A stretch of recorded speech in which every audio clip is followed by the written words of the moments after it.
ஸ்ரீ குருவாயூரப்பன் திருவடிகளே சரணம். இன்னைக்கு இந்த தசகத்தோட 10வது ஸ்லோகத்தை பார்க்கலாம். முதல்ல வார்த்தைகளை பிரித்து சொல்லலாம், பிறகு ஒவ்வொரு வரியும் சேர்த்து சொல்லலாம்.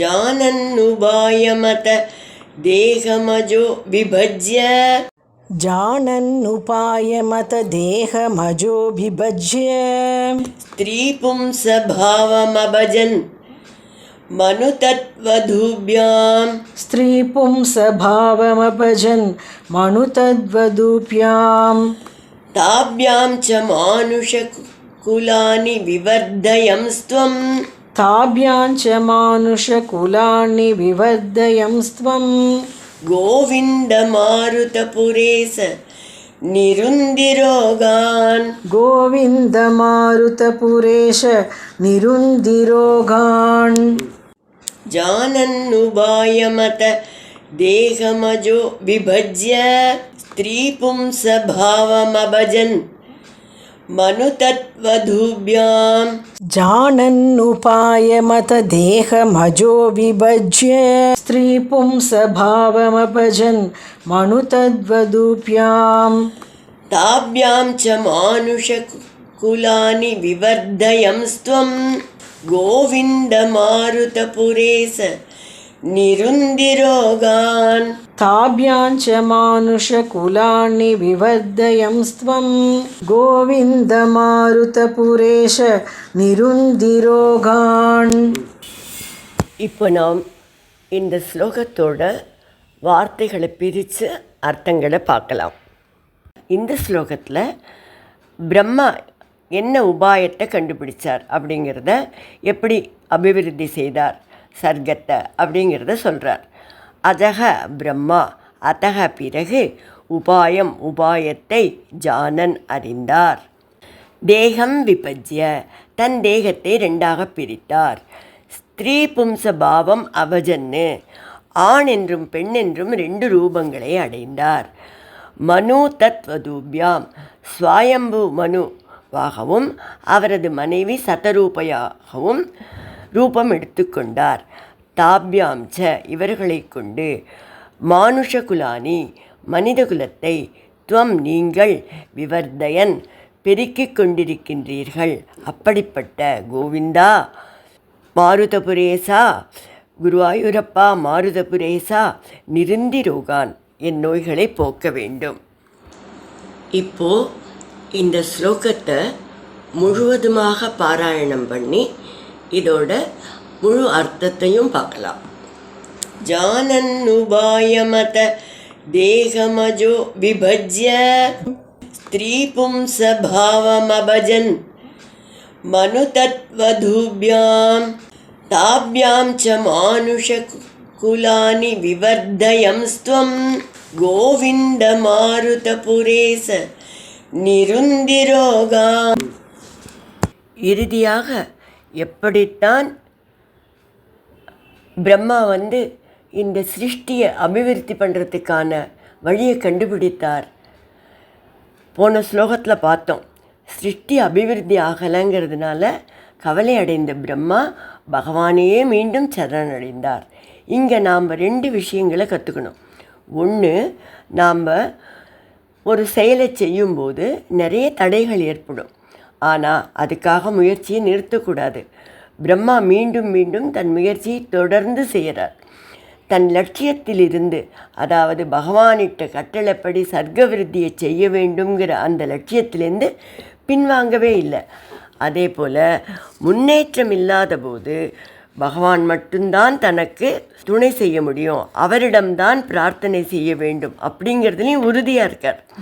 இவ்வாறு பிரம்மா பகவானை சரணடைந்த பிறகு அவருக்கு சிருஷ்டியின் அபிவிருத்திக்கான உபாயம் தெரிந்தது. தன் உடலையே 2ஆக பிரித்தாராம். ஆண் என்றும் பெண் என்றும் 2 ரூபங்களை எடுத்துக்கொண்டார்.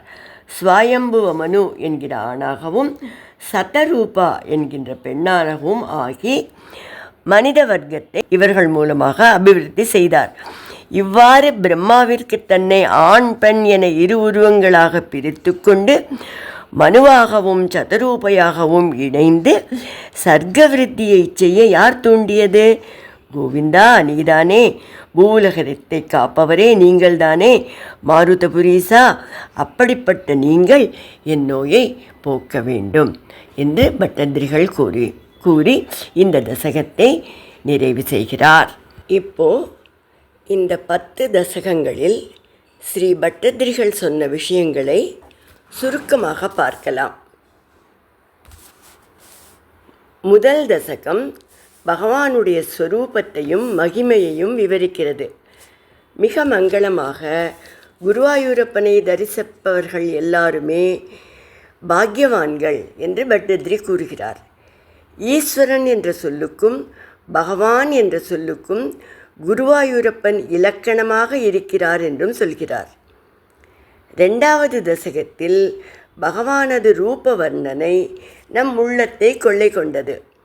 அவரது ரூபத்திலும் குணங்களிலும் ஈடுபடும் பக்தர்களின் ஆனந்த அனுபவங்களை விவரிக்கிறார். பிறவி பயனை அளிக்கும் பக்தியை வேண்டுகிறார். 3வது தசகத்தில் பக்தியே தலை சிறந்தது என்றும் தனக்கு அத்தகைய பக்தியை அருளுங்கள் என்றும் பிரார்த்தனை செய்கிறார். ஆனால் நோய்களின் கொடுமை தாங்காமல் நோயை போக்குங்கள் என்றும் பிரார்த்தனை செய்கிறார்.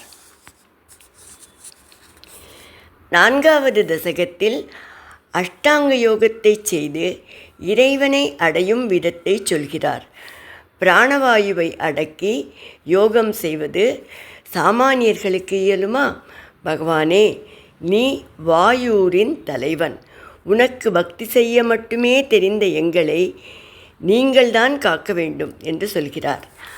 5வது தசகத்தில் பிராகிருத பிரளய காலத்தில் பிரபஞ்சம் சூக்ஷ்ம வடிவில் பகவானிடம் ஒன்றியிருந்தது. பிரளய முடிவில் பகவான் மீண்டும் சிருஷ்டிக்க விரும்புகிறார். பகவான் மாயையை கடாட்சித்து மாயை முக்குணங்களின் வடிவான மகத்தத்துவத்தை உருவாக்குகிறது. பின்னர் பஞ்சபூதங்களும் பஞ்ச இந்திரியங்களும் உண்டாகின்றன. அவற்றில் பற்றுடைய தேவர்களான சூரியன், சந்திரன், வருணன், பிரம்மதேவன் ஆகியவர்களும் உண்டாகிறார்கள். ஆனால் இவையெல்லாம் தனித்தனியே இருந்தன. இவற்றை இணைத்து தன் சக்தியை கொடுத்து பொன்மயமான பிரம்மாண்டத்தை படைக்கிறார். பின் 2 பரார்த்தம் கழிந்த பின் அதை பிளந்து கொண்டு 14 உலகங்களின் உருவமான விராட் உருவத்தை படைக்கிறார். 6வது தசகத்தில் விராட் புருஷ வடிவத்தை திருவடியிலிருந்து திருமுடி வரை வர்ணிக்கிறார். பகவானது உள்ளங்கால் பாதாளம் என்று துவங்கி பகவானின் ஒவ்வொரு அவயவமும் எந்த லோகம் என்று சொல்லி பகவானுடைய தலைப்பகுதி சத்தியலோகம் என்று எடுத்து காட்டுகிறார். 7வது தசகத்தில் பகவானே பிறகு சத்தியலோகத்தில் ஹிரண்யகர்ப்பன் என்று சொல்லப்படும் பிரம்மாவாக ஆவிர்பவித்தார் என்று கூறுகிறார். ரஜோகுண மேலீட்டினால் பிரம்மாவிற்கு பலவிதமான சிருஷ்டிகளை செய்ய விருப்பம் ஏற்பட்டது. ஆனால் சிருஷ்டியை செய்வதற்கான வழி தெளிவுபடவில்லை. அப்போது பகவானே அவருக்கு தப்ப என்று அசரீரி வாக்கை கேட்க வைத்து தவம் செய்ய தூண்டுகிறார். அவரது தவத்தினால் மகிழ்ந்து அவருக்கு வைகுண்டலோக தரிசனத்தை தருகிறார். பிரம்மாவுடன் ஒளிமயமான வைகுண்டலோகத்தின் தரிசனமும் பகவானுடைய அமர்ந்த திருக்கோலத்தின் தரிசனமும் நமக்கும் கிடைத்தது. மிகுந்த நன்றியுடனும் வினயத்துடனும் பகவானிடம் சிருஷ்டி செய்வதற்கான ஞானத்தை வேண்டுகிறார். பகவானும் அவரை ஆசிர்வதித்து அவருக்கு ஞானத்தை அளித்து அவர் மனதில் மறைந்திருந்து சிருஷ்டியை செய்ய தூண்டுகிறார். 8வது தசகம் நைமித்திக பிரளயத்தை வர்ணிக்கிறது. மகா பிரளயம் அல்லது பிராகிருத பிரளய காலத்தின் முடிவில் முதல் பிரம்ம கல்பம் தொடங்கியது. அப்போது புதிய பிரம்மா பகவானது உந்தித் தாமரையிலிருந்து படைக்கப்படுகிறார். அவர் பகவானிடமிருந்து வேதங்களை பெற்று முன் கல்பங்களில் இருந்த பிரம்மா எப்படி சிருஷ்டி செய்தார்களோ அவ்வாறு இந்த பிரம்மாவும் தன் சிருஷ்டியை தொடங்குகிறார். பிரம்மாவிற்கு ஆயுளில் ஒரு பரார்த்தம், அதாவது 50 ஆண்டுகள் முடிந்து விடுகின்றன. அவர் உறங்கச் செல்கிறார். அப்போது மூவுலகங்களும் பகவானின் வயிற்றில் ஒடுங்கின. அப்பொழுது இந்த பிரபஞ்சம் ஜலமயமான சமுத்திரமாக இருந்தது. பகவான் யோக நித்ரையில் ஆழ்ந்து சர்ப்பராஜனான ஆதிசேஷன் மேல் சயனித்திருந்தார். பிரளய முடிவில் பகவான் மீண்டும் படைக்க விரும்புகிறார். அவரது உந்தியிலிருந்து ஒரு தாமரை மொட்டு வெளிவந்தது. அந்த திவ்யமான தாமரையில் பத்மஜன்மா என்கிற பிரம்மதேவர் தோன்றினார். 9வது தசகத்தில் பாத்மகல்பத்தில் படைக்கப்பட்ட பிரம்மா தன்னை சுற்றியும் பிரளய ஜலம் மட்டுமே இருந்ததால் தாமரை எங்கிருந்து வந்தது, தான் யார் என்று அறிந்து கொள்ள விரும்புகிறார். விடை கிடைக்காதபடியால் தவம் செய்ய துவங்குகிறார். தவத்தின் பயனாக பகவானுடைய தரிசனத்தை பெறுகிறார். சிருஷ்டி செய்வதற்கான திறமையை பகவான் அவருக்கு வழங்குகிறார். பகவானது கட்டளைப்படி பிரம்மா மீண்டும் தவம் செய்து தவ வலிமையையும் அறிவாற்றலையும் பெற்று பிரளய ஜலத்தையும் காற்றையும் பருகிவிட்டார். பகவானுடைய அருளால் அந்த தாமரை பூவினாலேயே 14 உலகங்களையும் படைத்தார். 10வது தசகத்தில் பிரம்மா படைத்த சிருஷ்டி வகைகளை வர்ணிக்கிறார். தாவரங்களையும் பசு பக்ஷி மிருகங்கள் முதலியவைகளையும் மனிதர்களையும் தேவர்களையும் படைக்கிறார். முதலில் 5 வகையான அஞ்ஞான பாவங்களை படைத்துவிட்டு அந்த தவறை செய்ததற்காக வருந்தி பகவானை சரணடைந்து பிரார்த்திக்கிறார். பின்னர் பிரம்மதேவன் தன் மனதிலிருந்தே சனகாதிகளை படைக்கிறார். சனகாதியருக்கு பகவான் திருவடிகளிலேயே ஈடுபாடு. அதனால் பிரஜைகளை உற்பத்தி செய்ய மறுத்துவிட்டனர். இதனால் கோபம் கொண்ட பிரம்மா தன் புருவங்களை நெரிக்க அவரது புருவ மத்தியிலிருந்து ருத்ரன் தோன்றினார். அவருடைய படைப்புக்கள் பூத பிசாச கணங்களாகவும் பயங்கரமாகவும் இருந்ததால் அவரை சிருஷ்டியை தொடர வேண்டாம் என்று சொல்லிவிட்டு தவம் செய்ய செல்லுங்கள் என்று சொல்கிறார்.